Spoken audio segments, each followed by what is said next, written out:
Ya, selamat sore semuanya. Selamat bergabung di Google Meet kita, di room meeting kita pada sore hari ini. Kita bersama-sama akan mempersiapkan menghadapi UTBK ya. Jadi ini mungkin gelombang atau kelompok survivor ya, yang kemarin mungkin belum rezekinya lolos lewat jalur SNMPTN. Ternyata diuji nih daya juangnya ya, apakah sungguh-sungguh mau daftar ke PTN atau enggak. Nah, sekarang mungkin ada usaha-usaha ekstra yang harus dilakukan, bahkan tips-tips lain yang akan dilakukan. Maka sore hari ini tanpa berlama-lama lagi, supaya tidak membuang waktu lebih banyak, kita akan mulai kegiatan kita pada sore hari ini, yaitu UTBK Be Prepared ya. Silahkan kepada Ibu Yanti yang akan menjadi moderator.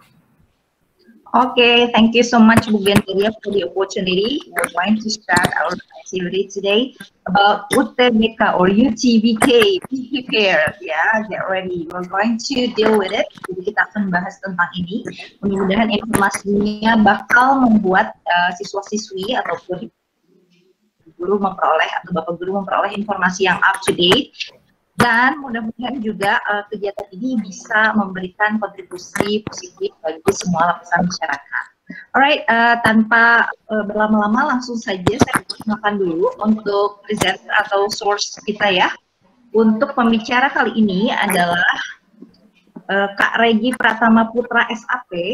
Nah, beliau ini lahir di kota Jakarta 20 Agustus tahun 1996 ya. Kemudian lulus dari FISIP Unpad, Universitas Pajajaran dengan predikat terpuji dan bekerja di Kementerian PUPR.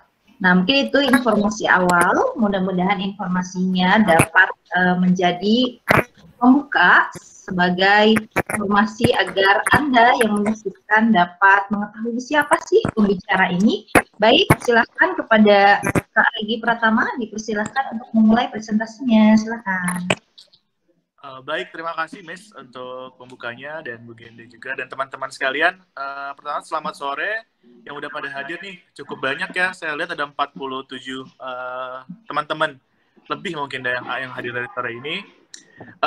Sebelumnya mungkin perkenalan diri dulu untuk biar lebih akrab, panggilnya Kak aja karena masih cukup muda, jadi jangan Bapak atau Om apa lagi.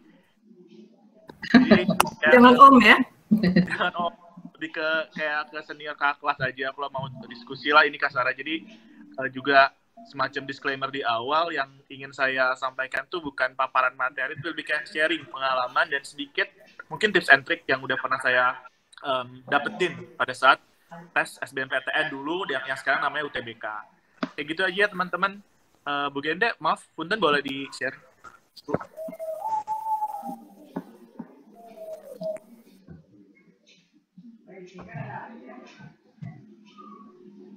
Ya, jadi sambil nunggu Bu Gende untuk share materinya, udah bisa ngeliat belum teman-teman?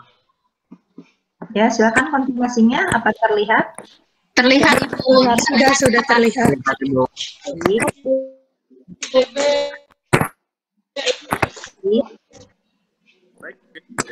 Oke, sudah oke Kak Regi, silakan. Baik teman-teman, dari presentasi yang udah dipaparkan oleh Gede ini, saya ingin mencoba untuk memahaminya sedikit kan pengalaman saya. Nah, di UTBK ini sendiri cukup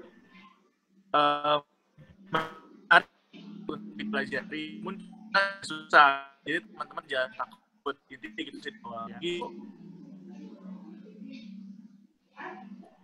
Lanjutnya, maaf. Mungkin sambil menunggu juga, jadi teman-teman dalam menghadapi UTBK sendiri banyak nih tips and trick yang harus diperhatiin sama teman-teman sekalian. Yang salah satunya dari pengalaman saya sendiri, di mana tips menghadapi UTBK, bisa lihat di paparan yang sudah di-present oleh Ibu Genderia, tips menghadapi UTBK ini sendiri cukup banyak. Salah satunya adalah persiapan mental. Nah, teman-teman, persiapan mental di sini sendiri bukan berarti kalian harus panik, tegang, atau mempersiapkan persiapan dari UTBK itu dengan benar-benar penuh akan tekanan atau bisa dibilang jadi stres ujungnya. Namun persiapan mental di sini gimana kalian berfokus untuk menentukan apa yang kalian inginkan, tujuan dari kalian mengikuti UTBK, dan proses penyiapan dari UTBK itu sendiri. Mental di sini yang harus teman-teman tekan garis bawahnya adalah gimana cara teman-teman tahu tujuan teman-teman dan gimana teman-teman proses untuk mencapai tujuannya. Mungkin singkatnya dari hal ini sendiri cuma terbagi ke 2 tahap, teman-teman.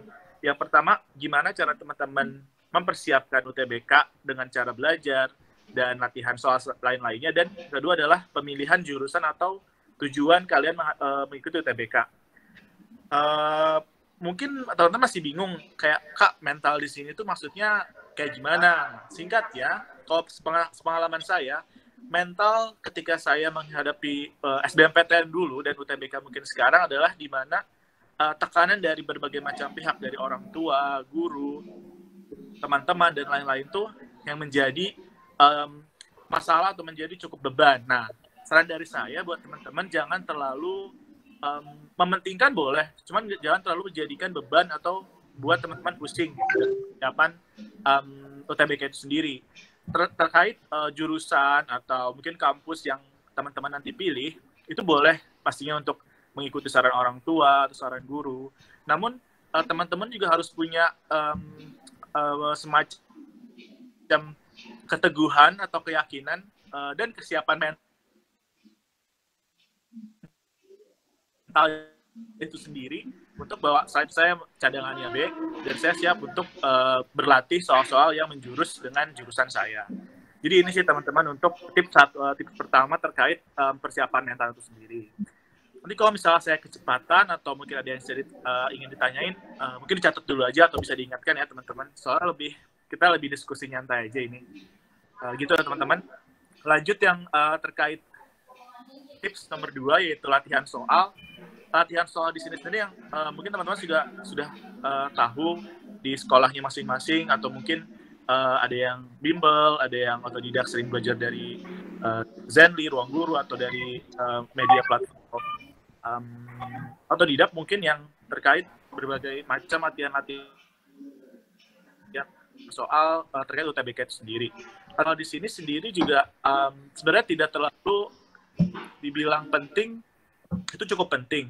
Namun intinya lebih ke bagaimana kita paham akan konsep dari soal itu sendiri. Itu ada di poin selanjutnya, belajar pahami konsep. Mungkin ini saling berkesinambungan ya teman-teman.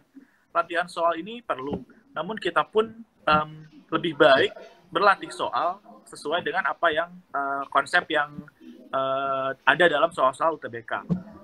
Contoh singkatnya kayak gini sih teman-teman. Di saat teman-teman ingin belajar materi-materi atau soal-soal terkait UTBK, pertama teman-teman harus tahu dulu nih konsep di keseluruhan soal UTBK itu seperti apa. Yang kakak tahu sih untuk tahun 2021 materi UTBK sendiri terdiri dari komposisi materi TPS ya teman-teman. Ada penalaran umum, pemahaman bacaan dan menulis, pengetahuan dan pemahaman umum, mungkin dan pengetahuan kualitatif. Mungkin jika ada yang terlewat, teman-teman bisa dikonfirmasi lagi dengan guru teman-teman masing-masing. Namun pengalaman kakak dulu di SBMPTN juga nggak jauh beda dengan apa yang menjadi konsep latihan dari soal-soal UTBK di tahun ini. Setelah teman-teman selanjutnya, setelah teman-teman paham nih, misalnya bakal ada 40 soal, 10 soal A, 10 soal B, 10 soal C, 10 soal D. Nah, teman-teman barulah mengerjakan contoh-contoh latihan soal dari konsep soal-soal UTBK tersebut. Singkatnya kayak gitu teman-teman untuk memahami tips yang dimaksud latihan soal dan belajar pahami konsep itu apa. Kayak gitu. Biar cara belajar teman-teman dan cara teman-teman mengisi latihan soal itu nggak cuma kayak oke, ngerjain benar 8 dari 10, benar 10 dari 12, atau benar 40 dari 40, bukan itu doang, tapi kalian juga paham tahapan dari tes UTBK seperti ini, konsepnya apa saja, dan lalu dilanjutkan oleh latihan soal. Gitu teman-teman. Nah, yang terakhir, tips, sebenarnya ini bukan terakhir, tips dari menghadapi UTBK masih banyak lagi, namun ini yang dimasukkan dalam paparan yang cukup penting saja adalah membuat target belajar. saya nggak bisa bilang target belajar di sini itu harus terpatok targetnya harus melalui cara A atau cara B, karena setiap teman-teman juga punya cara masing-masing. Jujur, saya tipikal orang yang belajar tuh tidak bisa sepi, jadi harus ada semacam mungkin lagu atau teman belajar, karena kalau sendiri jatuhnya malah jadi ngantuk dan bosan gitu. Nah, target belajar di sini itu juga terdiri dari cara teman-teman atau media teman-teman belajar dan jangka waktu dan jadwal teman-teman belajar. Jadi dari sekarang teman-teman bisa membuat target belajar. Bisa teman punya ini timetable yang biasa di kamar masing-masing nih. Kalau nggak punya mungkin bisa bikin print atau bikin sendiri aja, bahwa hari Senin belajar dari jam 7 sampai jam 8, Selasa ini, Rabu ini, dan setiap harinya mungkin ada bagiannya. Misalnya hari Senin belajar terkait materi A, hari Selasa materi B, hari Rabu materi C. Walaupun nanti pelaksanaannya nggak kalau sesuai banget sama yang dijadwalkan, setidaknya teman-teman sudah membuat target belajar yang jika dilaksanakan akan menambah persiapan teman-teman dalam UTBK kayak gitu. Dan terkait media belajar yang sudah akan bilang tadi, itu juga tergantung dari teman-teman. Mungkin ada teman-teman yang aku harus di tempat yang sepi sendiri, nggak boleh diganggu, atau ada yang mungkin harusnya berkelompok, ada yang mungkin harus butuh media dan lain-lain. Nah, ini yang menjadi cukup faktor-faktor eksternal yang cukup mempengaruhi teman-teman dalam belajar UTBK atau persiapan dari soal-soal UTBK itu sendiri. Kayak gitu teman-teman. Begini boleh next, Bu. Nah, untuk di selanjutnya di slide yang ketiga terkait kunci sukses menghadapi dunia perkampusan, bisa dibilang dunia perkuliahan. Mungkin belum kelihatan ya Bu ini slide ketiganya. Maka kita bisa loading aja. Untuk menghadapi suksesnya di perkuliahan, yang bisa saya bilang sih intinya lebih kayak ke gimana kalian nyaman dengan jurusan dan kampus kalian. Seandainya nggak nyaman, mau nggak mau kalian harus, pendapat saya, harus menyamankan diri kalian sendiri dalam kampus kalian. Karena di saat kalian sudah menentukan jurusan kalian yang ingin didaftarkan di UTBK, di SBMPTN, mungkin di tahun saya, kalian harus siap akan keterima dan berkuliah di jurusan dan kampus itu. Karena apa? Jujur saja, ketika saya lolos di 2014 melalui jalur SNMPTN mengambil FISIP Unpad, sebenarnya bukan itu jurusan atau fakultas yang saya inginkan. Namun karena sudah lolos dan akhirnya saya mencari tahu bagaimana jurusan saya, fakultas saya, karir ke depannya seperti apa, dan budaya organisasi di lingkungan kampus, itu yang membuat saya alhamdulillah mendapatkan predikat cum laude, lulus. Nah, teman-teman, saran dari saya buat teman-teman, ada nih beberapa tips and trick buat nanti teman-teman ketika sudah kuliah dan insya Allah bisa sukses di perkuliahan. Yang pertama, lebih kayak kasarnya pertama colong start. Colong start di sini tuh lebih kayak gimana teman-teman mempersiapkan apapun tuh duluan dibanding teman-teman kelas lainnya. Misalnya ketika sebelum ada dosen yang masuk mengajar di mata kuliah A, teman-teman mungkin bisa baca-baca sedikit dulu terkait mata kuliah atau materi yang ingin diajarkan. Nggak perlu satu buku dibaca, mungkin bisa dibilang jika ada materi kuliah terkait dasar-dasar ilmu sosial, teman-teman bisa mencari tahu apa sih ilmu sosial, atau apa sih yang dimaksud dengan korelasi antara ilmu sosial dengan jurusan teman-teman kayak gitu. Jadi bisa dibilang start dari awal ini tuh bukan curang, juga bukan terkesan teman-teman yang ingin dipuji oleh dosen, namun ini menjadi nilai poin plus buat teman-teman. Ini yang saya biasa lakuin selama 4 tahun kuliah untuk menambah semacam persiapan lah, bekal persiapan kita selama kuliah kayak gitu. Selanjutnya, tips dari saya untuk sukses di perkuliahan itu lebih kayak ke apapun yang dikasih diinfokan oleh dosen atau pengajar atau bahkan ketika berdiskusi kelompok, semuanya dicatat. Banyak teman-teman atau saya pun jujur malas untuk mencatat. Nah, di sini tuh saya menyarankan teman-teman sangat-sangat untuk mencatat berbagai macam materi, masukan atau info-info penting, even terkait tanggal hadir saja pun itu sangat bermanfaat buat teman ketika dibutuhkan informasi. Misalnya hari ini tanggal 27 Maret, dan nanti ketika bulan Juni ditanya 27 Maret ada materi apa sih? Nah, seenggaknya kalian teman-teman udah punya catatan-catatan yang nantinya bakal bermanfaat buat teman-teman. Nah, di sini saya bilang kenapa mencatat itu penting, karena dengan mencatat, misalnya kita mendengarkan dosen, dengan kita mencatat dan apa yang di dosen sampaikan ke kita, secara tidak langsung otak kita pun mencerna dulu apa yang dosen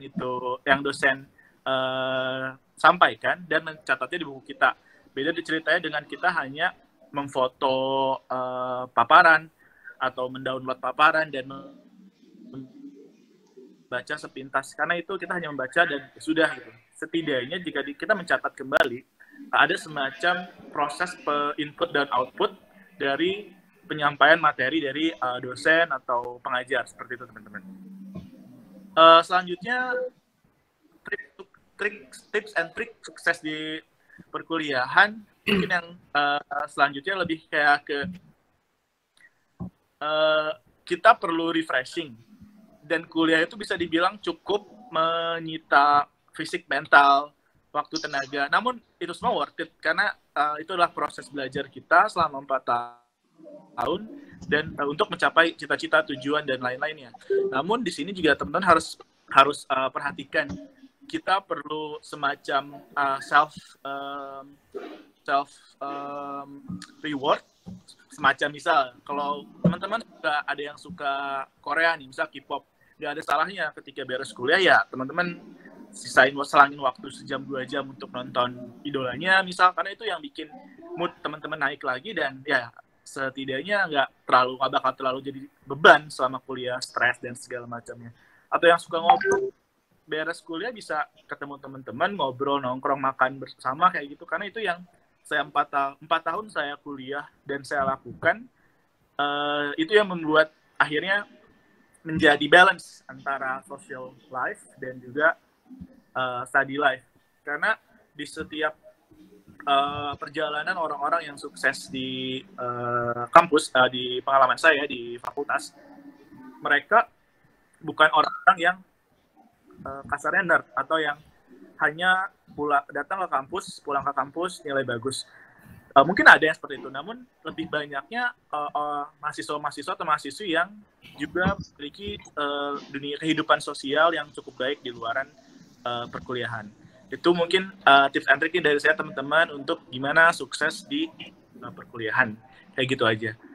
Mungkin saya selanjutnya Bu Gende, kalau ditanya masih banyak nih teman-teman tipsnya. Kita masih bisa ngobrol di next kalau diskusi ya. Selanjutnya teman-teman ada terkait soal TPS nih, tes potensi skolastik UTBK. Tes ini tuh untuk mengukur kemampuan kognitif atau kemampuan otak, baik itu penalaran umum maupun kemampuan terkait terhadap pemahaman teman-teman itu sendiri. Nah, teman-teman bisa melihat jenis soal UTBK itu terdiri dari 4. Yang saya udah bilang sebelumnya, ada penalaran umum, pengetahuan kuantitatif, pengetahuan dan pemahaman umum, dan memahami bacaan dan menulis. Nah, soal-soal ini juga yang mungkin teman-teman dapat mempelajarinya perbagian-perbagian atau mencari contoh-contoh soal perbagian. Teman-teman sudah ready dan siap dalam mempersiapkan soal-soal dari UTBK itu sendiri. Boleh next, Ibu. Pada jenis soal pengetahuan dan pemahaman umum, terdapat 2 jenis soal dalam bahasa Inggris dan 2 jenis soal dalam bahasa Indonesia. Nah, bisa dibaca juga teman-teman dalam setiap pembagian, dalam tipe jenis soal pengetahuan dan pemahaman umum, terdapat 2 jenis soal dalam bahasa Inggris. Nah, sehingga menuntut teman-teman juga untuk paham dan bisa mengerjakan soal dalam bahasa Inggris. Kalau bahasa Indonesia mungkin bisa dibilang bisa ya teman-teman, karena kita juga tiap hari berbicara pakai bahasa Indonesia. Memang bahasa Inggris inilah yang menjadi challenge, tapi bukan berarti susah dan nggak bisa kak, nggak bisa, bisa kok gitu. Asal teman-teman ya mau ya usaha dan mau untuk mempersiapkan apa yang tadi udah disampaikan oleh kakak. Maaf kak, maaf Miss, ini kenapa gambarnya sedang gede itu ya? Oke, sebentar ya. Ini memang kalau Google Meet slide sharing begini. Bentar ya. Ya, kendalanya untuk platform Google Meet ini mungkin kualitasnya ya tidak begitu masalah. Ya, lebih stabil. Iya betul. Mungkin menangnya di alokasi waktu ya, waktunya lebih luas. Ya. Betul. Jadi harap bersabar ya ini ujian. Mohon maaf ya Ibu dan teman-teman. Mungkin lanjut saja nanti paparan. Udah kelihatan ya? Jika ada yang membutuhkan. Belum Bu Yende. Belum muncul lagi slide-nya Bu. Oke. Ya.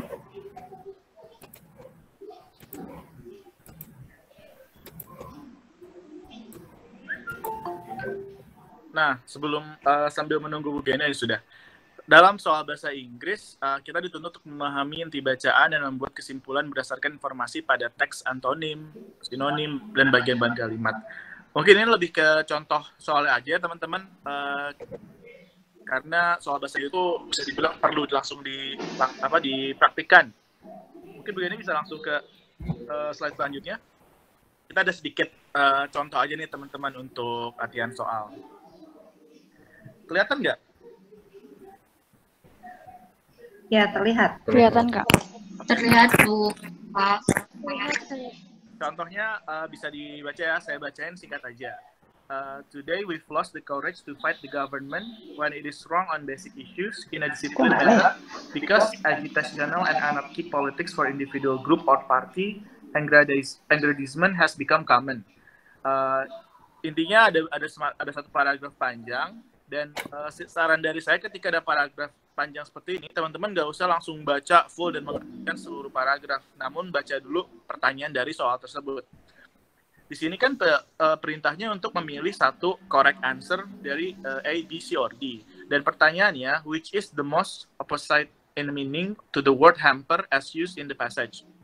Nah, itu teman-teman harus mencari lawan kata dari hamper. Nah, teman-teman langsung naik ke paragrafnya dan mencari kata hamper. Di sini hamper ada di baris ke terakhir, teman-teman, sebelum penutup. Dengan kalimatnya, this is one of the major educational reforms we need, and if it is not carried out, mere linear expansion of the existing system of formal education will only support the status quo and hamper radical social transformation. Nah, bisa dibilang pertanyaan opposite meaning ini cukup tricky karena kita harus tahu nih teman-teman arti dari keempat pilihan jawaban. Gimana Kak kalau saya nggak tahu hamper apa dan nggak tahu juga ABCD-nya apa? Ya kalau gitu mungkin cukup susah ya teman-teman, karena teman-teman nggak ada yang sedikit poin untuk menjawab pertanyaan ini. Namun jika misalnya teman-teman tahu nih, Kak, hamper tuh saya tahu sedikit, atau accelerate saya tahu sedikit, envision saya tahu sedikit, atau tahulah kurang lebih, foster tahu sedikit, initiate tahu sedikit. Nah, itu bisa dicocokkan. Nah, bisa dibaca di slide selanjutnya. Maaf Bu. Nah, di slide selanjutnya ada terkait soal yang di atas, which is yang ditanyakan adalah lawan kata dari kata hamper. Yang hamper itu artinya ialah menghambat. Nah, ini jadi kosakata tambahan teman-teman ya terkait arti dari hamper. Dan accelerate artinya mempercepat, envision artinya membayangkan, foster artinya membantu atau mendorong atau mendukung, dan initiate artinya mengawali atau memulai. Nah, jadi bisa disimpulkan lawan dari kata hamper itu ialah foster. Namun seperti yang tadi kakak udah bilang, kalau teman-teman cuma taunya misalnya, Kak, saya cuma taunya envision, karena envision itu dari kata mungkin vision melihat. Oh, mungkin envision bisa melihat, atau kata kerja dari melihat. Sedangkan jika dilihat dari kalimat yang di atas, hamper itu nggak ada hubungannya kalimatnya dengan arti kata tidak melihat. Berarti jawabannya udah jelas bukan envision. Jadi semacam ada cocokologi lah teman-teman. Ini trik aja ya. Kalau teman-teman nggak ngerti arti dari katanya. Yang ngerti hamper, yang ngerti mungkin yang sudah sih Foster kan mungkin banyak orang yang belum familiar. Terus accelerate mungkin sering dengar di mobil ya teman-teman. Apa sih accelerate? Kayak kalau di mobil mungkin accelerate the engine, mempercepat misal kayak gitu. Oh, Foster memperlambat nggak ya kayak gitu. Jadi mungkin lebih di hamper memperlambat bukannya, jadi lebih kayak di logika, cocokologi lah kasarnya dari teman-teman dalam menjawab jika teman-teman tidak mengetahui arti dari kata yang dipertanyakan. Itu teman-teman trik dari saya terkait soal nomor 1.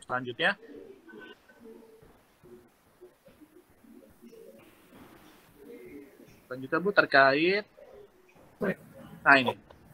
Nanti teman-teman kalau ada yang mau ditanya mungkin bisa ditulis dulu ya. Takutnya waktunya soal udah nggak cukup. Di pertanyaan yang kali ini juga teman-teman nggak usah dulu baca seluruh passage-nya karena itu cukup panjang, apalagi harus mengartikan semuanya. Namun langsung membaca soalnya. Soalnya adalah according to the passage, what should be the main purpose of political education? Jadi yang ditanya adalah main purpose atau topik utama dari passage ini sendiri. Seperti yang kita tahu, mungkin saya bukan guru bahasa Indonesia atau guru bahasa Inggris yang paham akan pemilihan soal seperti ini. Namun sebagai yang pernah mengisi atau mengikuti SBMPTN atau UTBK, biasanya main purpose itu ada di awal atau di akhir, atau ya seperti di paragraf induktif atau deduktif. Nah, jadi teman-teman untuk soal-soal seperti ini, yang pertama teman-teman lakukan mungkin skimming dulu nih teman-teman, atau skimming itu baca cepat dari si paragraf ini karena waktu kita nggak banyak. Apa sih intinya? Setelah teman-teman baca, itu kalau sudah dipahami. Setelah teman-teman baca, teman-teman lihat ABCD-nya. Nah, di ABCD ini akan ada satu jawaban yang kira-kira sesuai dengan apa yang teman-teman sudah baca dari paragraf atau passage di atas. Yang A, to create an egalitarian society. Yang B, to champion the cause of elitism. C, to bring qualitative change in the entire education system. And D, to prepare the young generation with high intellectual acumen.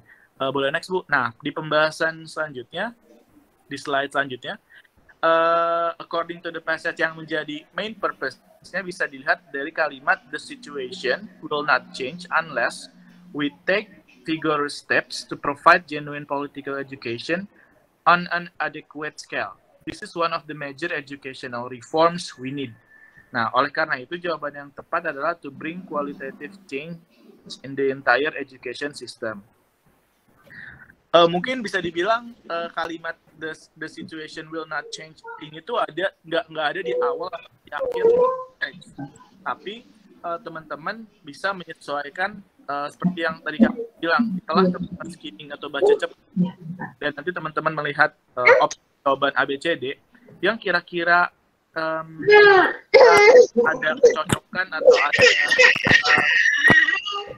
korelasi dengan apa yang teman-teman minta, itulah yang bisa peluang jawaban yang besar dari teman-teman dalam menjawab soal seperti ini. Jadi intinya bisa dilihat juga kata kuncinya adalah major educational reform. Ini yang menjadi kata kunci dalam soal seperti ini. Ya gitu teman-teman. Jadi untuk soal main purpose of a passage ini cukup sulit karena it takes time pertama, dan kedua teman-teman harus nggak bisa cuma ngerti satu kalimat aja karena biasa satu kalimat dengan kalimat lain itu berkesinambungan. Jadi emang perlu banyakin berlatih, banyakin membuat strategi-strategi dalam menghadapi contoh soal seperti passage kayak gini. Kayak gitu ya teman-teman. Selanjutnya Bu, maaf. Nah, kalau yang kayak gini ini lebih ke soal-soal grammatical. Kalau biasanya saya jujur lebih suka soal-soal grammatical karena itu lebih cepat menyelesaikannya dan gak perlu baca lama-lama gitu. Nah, di contoh soal ini bisa dibaca juga, Samantha loves gardening very much. She would rather blah blah blah her time with the plants than go out with her friends. Bisa dilihat ABCD ya teman-teman.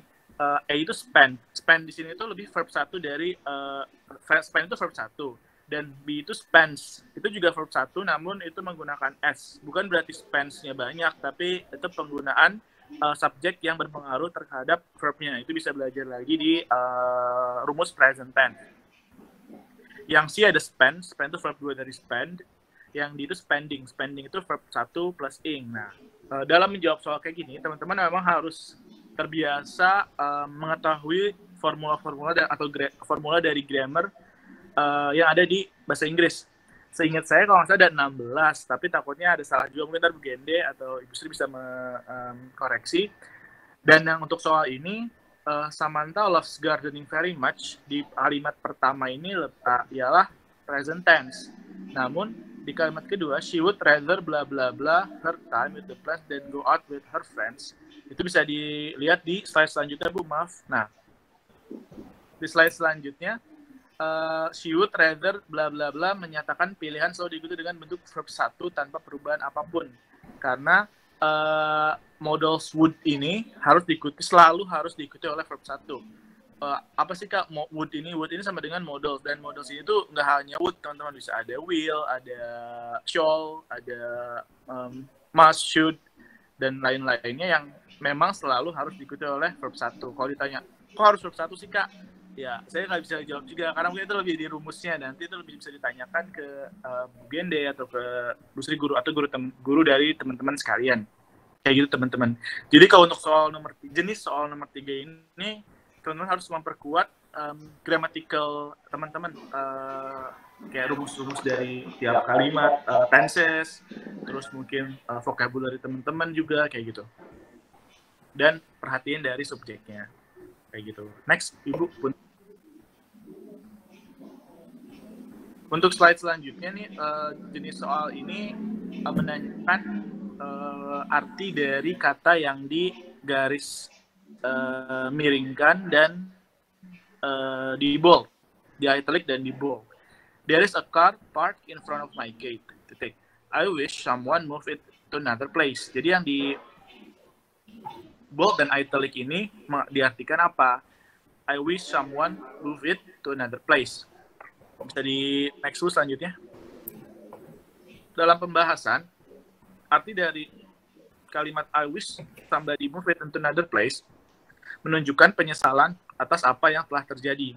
Oleh karenanya, jawabannya pasti I feel annoyed with the car in front of my gate. Untuk soal seperti ini, teman-teman, kalau ada kalimat wish, misalnya I wish I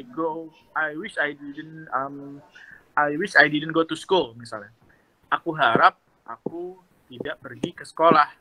Sama dengan kalau misalnya aku harap aku tidak pergi ke sekolah, berarti sama dengan aku menyesal karena aku hari ini pergi ke sekolah. Jadi kayak semacam perumpamaan berkebalikan dari apa yang kita harapkan atau kita wish. Gitu.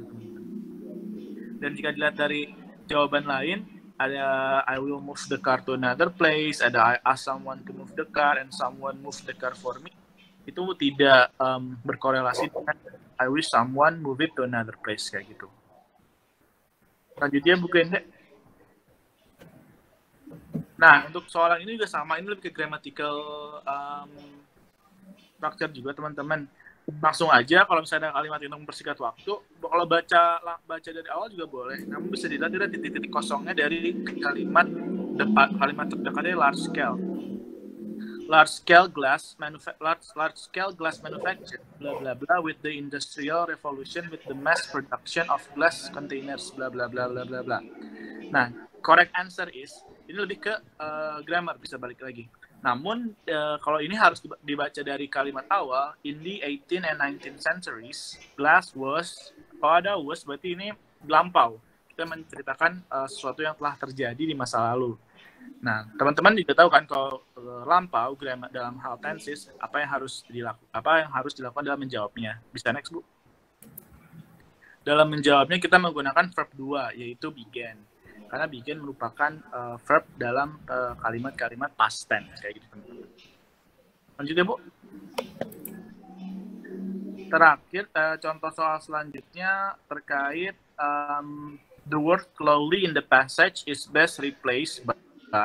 Nah, untuk soal kayak gini juga langsung aja, teman-teman, cari kata slowly ada di line keberapa dan langsung dibaca kalimat sebelum slowly. Di sini slowly itu ada di line ketiga dengan kalimat dari awal, tetap yang billions of trees with their white canopies will hold back rain, bla bla bla bla, but will fall slowly through the leaves and flow through the tree trunk. Ini juga teman-teman harus menjagokan atau mengedepankan vocab dari teman-teman. Slow pasti orang-orang juga banyak yang tahu artinya lambat kan. Nah, jika ada ly atau tambahan plus ly itu menjadi Indonesia semacam dengan lambat, secara lambat gitu teman-teman.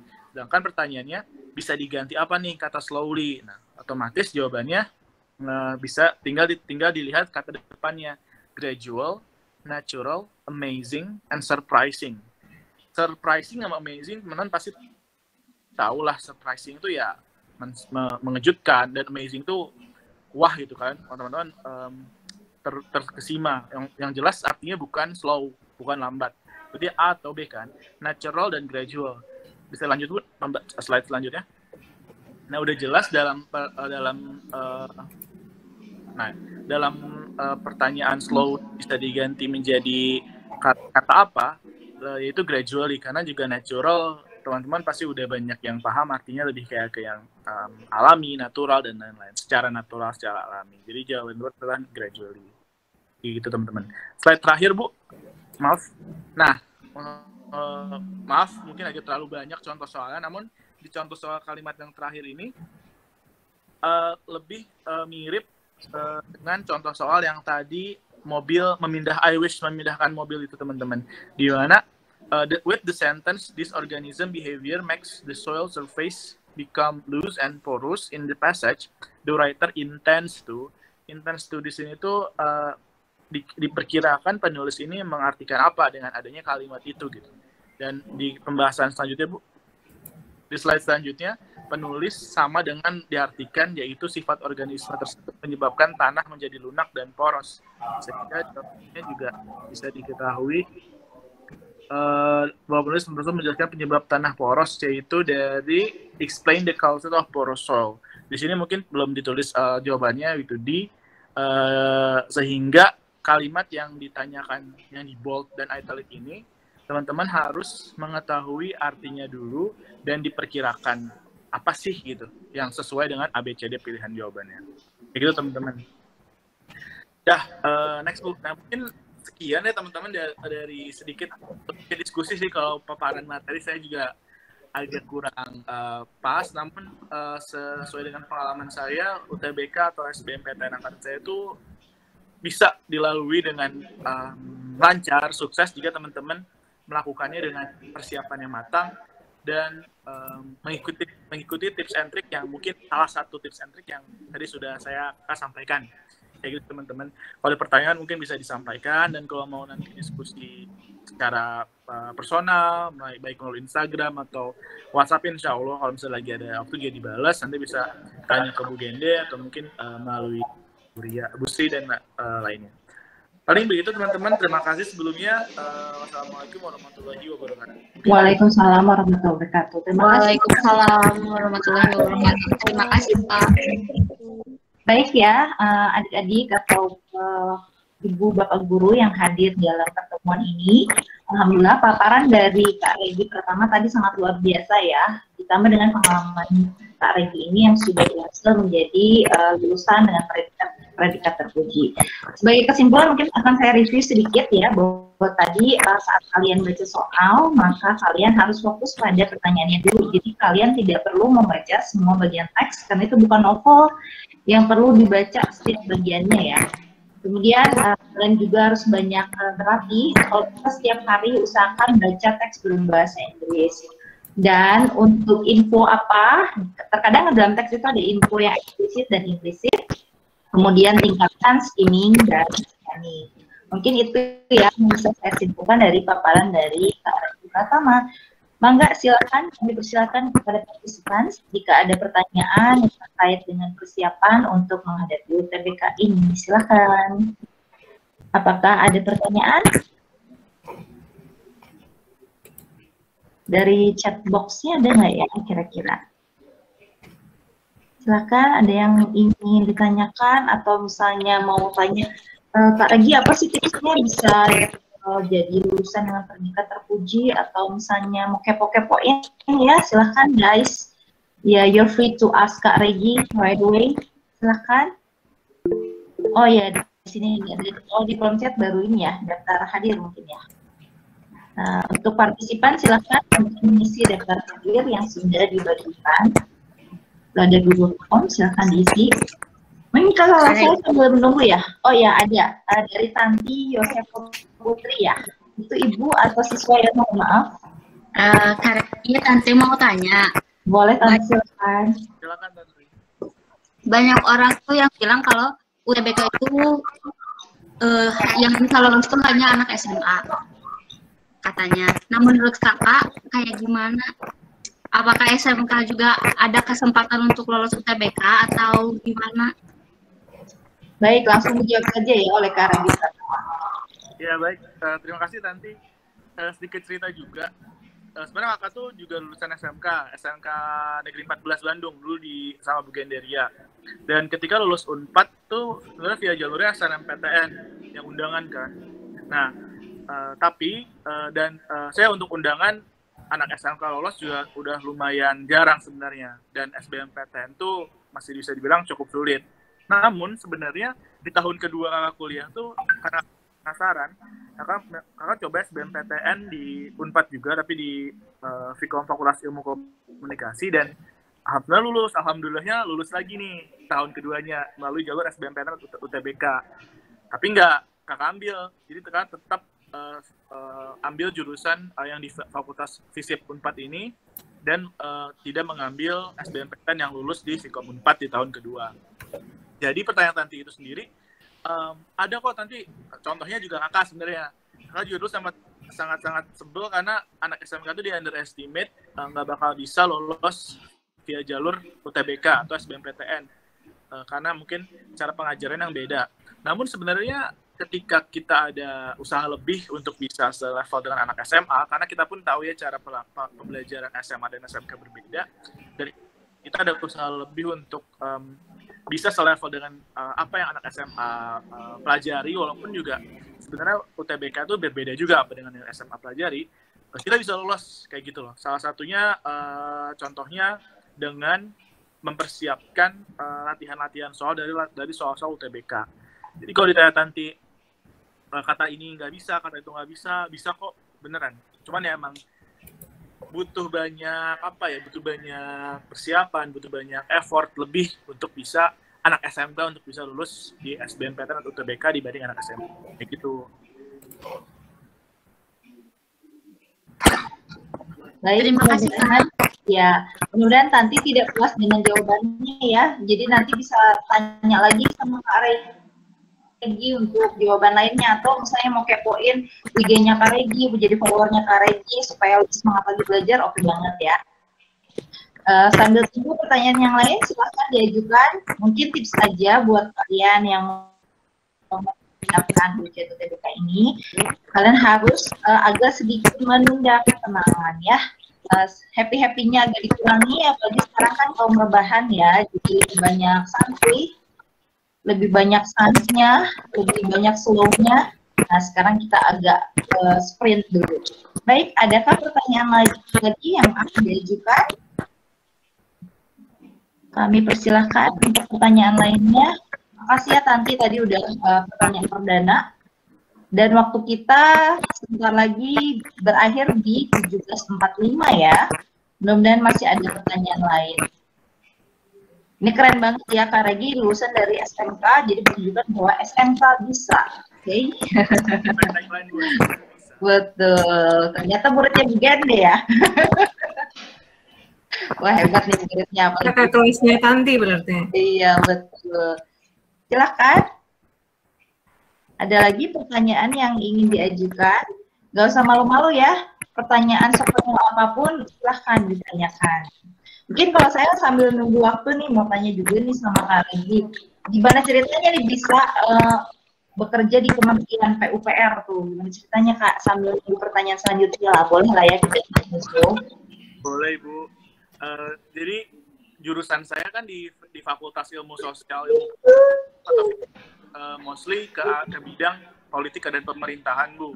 Dan saya mengambil jurusan ilmu administrasi negara, di mana jalur karir dari jurusan saya mungkin kebanyakan di sektor pemerintahan. Dan ketika saya waktu itu ada info lowongan pekerjaan di Kementerian Pertanian, daftar, alhamdulillah keterima Bu. Jadi udah 2 tahun di Kementerian PUPR. Namun jalurnya mungkin bukan jalur via CPNS, karena waktu itu saya belum sempat mengikuti tes CPNS. Jadi mengikuti jalur ya internal kementeriannya, kayak gitu Bu. Jadi untuk saat ini berkarir sesuai dengan apa yang saya jurusan kuliah saya tekuni selama 4 tahun Bu. Jadi mungkin setidaknya ada korelasi ketika nanti teman-teman memilih, seperti yang udah saya bilang, ketika nanti teman-teman udah ingin memilih jurusan akuntansi, secara garis besar karir teman-teman pasti akan bersektor di sektor keuangan, di sektor terkait akuntansi, walaupun tidak menutup kemungkinan di luar sektor tersebut ya. Jika teman-teman ngambil jurusan hukum, teman-teman bisa menjadi ahli hukum, legal di perusahaan-perusahaan, untuk mungkin pengacara dan semacamnya, notaris. Namun juga tidak menutup kemungkinan teman-teman untuk bekerja di bidang yang tidak sesuai dengan jurusan teman-teman. Begitu Bu, sedikit cerita kenapa saya bekerja di kementerian sekarang. Wah, luar biasa sekali ya pengalaman dan informasinya. Mudah-mudahan bisa menjadi motivasi bagi adik-adik ataupun siapapun yang hadir pada kegiatan sore hari ini. Baik, adakah pertanyaan lain yang ingin dilayangkan ke Kak Regi Pratama? Adik-adik silahkan, atau ibu bapak gurunya juga boleh silahkan berpartisipasi. Oh, di sini ada pertanyaan dari, wah langsung ngeburu dulu ya kalau bahasa Sunda. Di sini ada dari Fahri Prasetyo. Pak, izin bertanya, kalau mau memperbanyak kata-kata yang unfamiliar, kayak misalnya poster, lagi dan lain-lain, lebih efektif gimana ya? Ya, silakan Kak Regi. Oke, Fahri Prasetyo, untuk masalah vocabulary ya. Nah, vocabulary ini sebenarnya banyak yang cara yang bisa kamu tempuh nih. Mungkin itu balik lagi gimana interest kamu. Kalau kakak dari dulu tuh selalu suka dengerin lagu yang berbahasa Inggris dan menonton film dengan subtitle bahasa Inggris. Jadi ketika ada misalnya subtitle I foster you to bla bla bla. Foster apaan? Langsung googling. Oh, oke, foster dapat nih satu. Terus ada lagi mungkin kata yang unfamiliar, misalnya apa ya tadi, hamper apa sih gitu, ada tiba-tiba di lirik lagu misalnya hamper bla bla bla, apa sih hamper, pasti kita dari kepenasaran kita itu yang sebenarnya kita banyak vocabulary. Jadi saran dari kakak lebih efektif gimana? Yang pertama, kamu harus banyak tahu, kepo. Terus di sini nggak apa-apa, kepo akan unfamiliar words yang itu kamu cari tahu, dan itu menjadi tambahan pengetahuan kamu dalam vocabulary. Tapi untuk secara formalnya ya pastinya tentunya kamu banyakin baca di website-website kayak kumpulan vocabulary, terus contoh soal yang terkait opposite dan sinonim antonim kayak gitu. Itu untuk jawaban dari Fahri, efektifnya gimana? Baik, terima kasih. Oke, jawabannya cukup maksimal ya, mudah-mudahan nanti bisa dicatatkan lagi. Kemudian ada pertanyaan lagi dari Lisa Julianti, izin bertanya Kak, bagaimana jika saat mengerjakan soal bahasa Inggris, tapi ada beberapa kosakata yang tidak dimengerti, apakah diulang saja atau bagaimana ya? Silakan.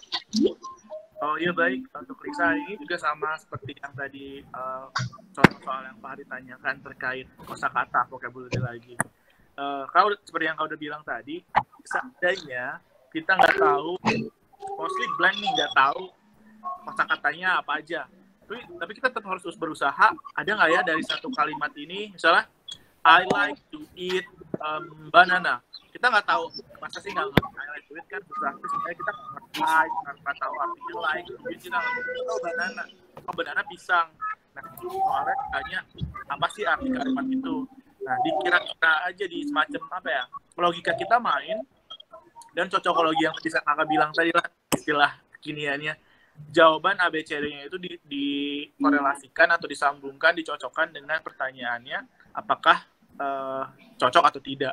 Tapi ujung-ujungnya kita tidak tahu juga, jangan dilewat, jawab aja. Kasarnya, yang penting terisi, tapi itu jangan jadikan, udah deh yang penting terisi, nggak gitu juga. Tapi dibandingkan dilewat dan tidak diisi, lebih baik diisi. Kayak gitu, Lisa. Oke, ada lagi pertanyaan lain ya dari Rahayu. Wah, ini makin sore malah makin memanas nih, pertanyaannya makin banyak ya. Oke, kita agak overlap dari waktunya ya, mudah-mudahan bermanfaat ya. Dari Widari Rahayu, izin bertanya, apabila tidak lolos tahun ini, lebih baik menunggu tahun depan atau masuk universitas swasta saja ya Kak? Terima kasih. Oh ya, saran dari pelaku saja dulu ya. Oke, silahkan. Kak Regi gimana nih? Pertanyaannya cukup familiar juga, karena jujur kakak punya adik perempuan yang juga ingin masuk kuliah, dan sama kasusnya di tahun pertamanya dia tidak lulus SNMPTN, SBMPTN.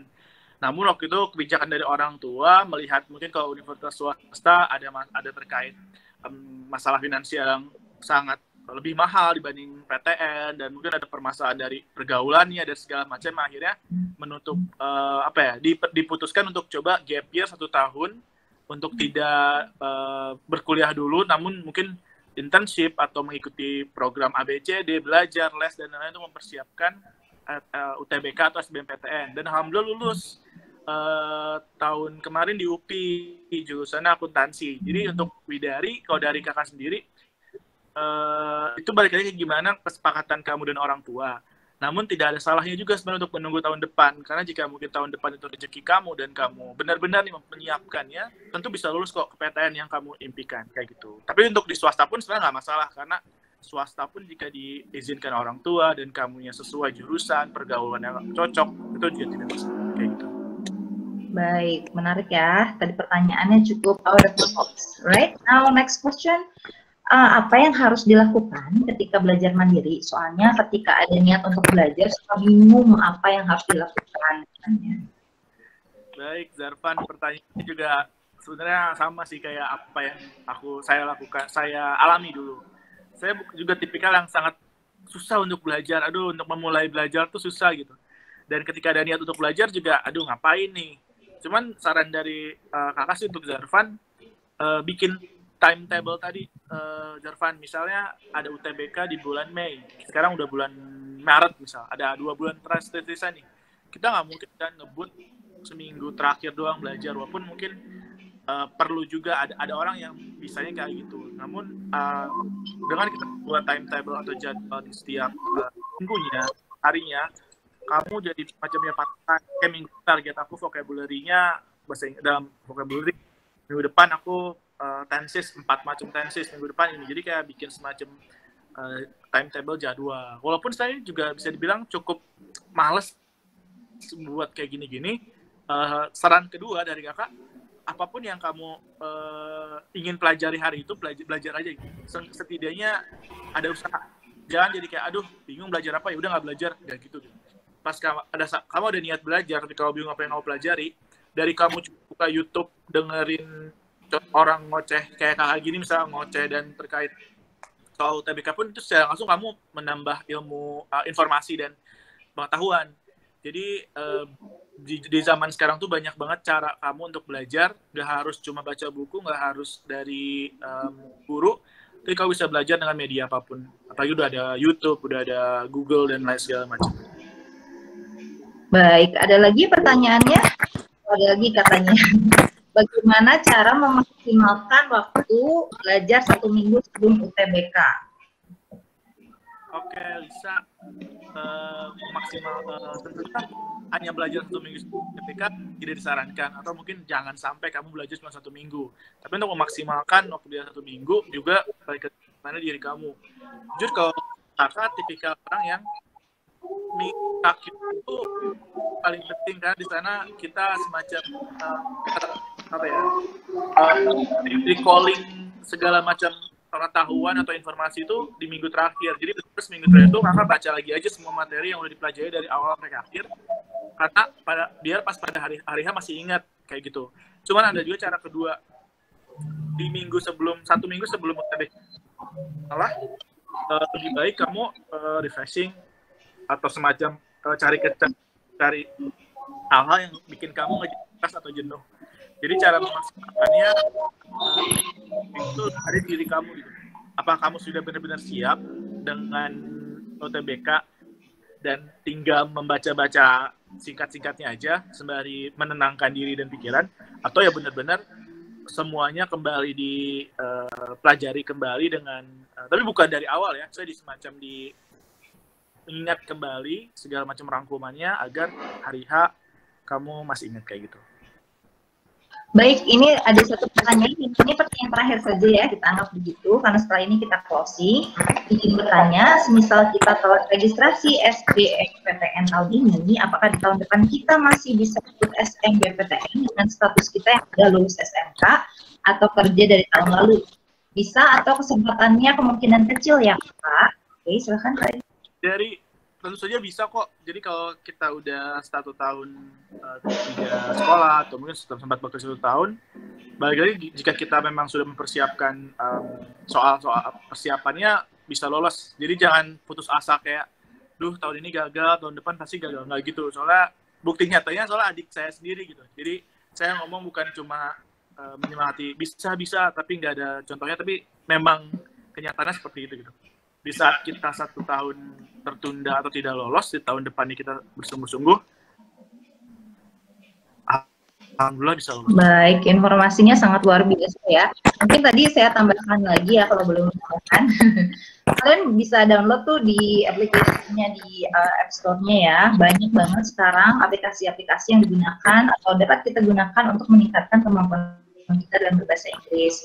Nah, kemudian untuk kemampuan membaca itu memang long term effect, jadi efek jangka panjang. Kalau kalian membiasakan baca teks bahasa Inggris hampir atau mostly every day, hampir tiap hari, mungkin kemampuan kalian membaca kalimat berbahasa Inggris juga akan lebih cepat, dan juga kalian akan lebih cepat memahami kata-kata yang sulit. Dan itu tadi ya, kata Regi yang lagi ngehit sekarang, cocok logi dan intuisi mungkin ya. Kalau bahasa itu kan intuisi. Saat kalian udah riut gitu, udah pusing, nanti intuisi kalian akan berjalan. Ini cocoknya di mana nih? Gitu ya Bu Gende ya. Baik, alhamdulillah sudah ada di penghujung acara. Luar biasa banget nih Kak Regi ya, cakep banget tuh tadi, ada pertanyaan apa bisa jawab juga ya, nggak pakai ngeheng, nggak pakai bingung, luar biasa. Itu thumbs up buat Kak Regi Pratama, dan luar biasa banget diskusi kita pada sore hari ini, mudah-mudahan bermanfaat untuk kita semua, dan kemudian ada VCT atau kegiatan Vicon yang lain dengan informasi dari Kak Regi Pratama atau narasumber yang lain. Terima kasih Kak Regi Pratama atas paparannya, dan terima kasih juga pada para partisipan yang sudah bertanya. Mudah-mudahan kita dapat bertemu lagi pada lain kesempatan. Terima kasih. Wassalamualaikum warahmatullahi wabarakatuh. Kembali lagi ke Bu Genderia. Silakan Bu Gen. Ya, luar biasa sekali ya. Applause buat Kak Regi Pratama. Pasti kalian merasa banyak manfaat yang bisa didapatkan ya. Dan mohon maaf sekali, mungkin waktunya juga kita terbatas, sehingga mungkin ada yang merasa kurang puas. Gak apa-apa, nanti bisa coba hubungi secara pribadi ya. Kemudian jangan lupa juga isi form registrasinya ya, form registrasi, maaf, presensi, daftar hadirnya. Tadi sudah di-share di chat. Coba di-share lagi ya. Siapa tahu ada yang belum, tolong diisi daftar hadirnya. Mungkin itu saja.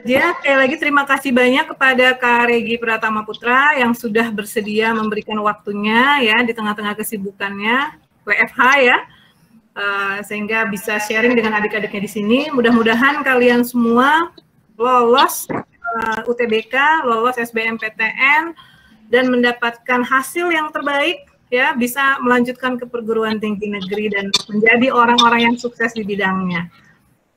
Terima kasih, selamat sore, sampai jumpa semua di acara dan kesempatan yang lain. Ya, sampai jumpa. Thank you Kak Regi, thank you Miss, thank you Kak Regi. Sama-sama, makasih ya. Terima kasih everyone. Pertama, makasih Bu Gende, Bu Lia, dan semuanya Ibu Bapak Guru yang sudah hadir. Terima kasih banyak. Sukses ya.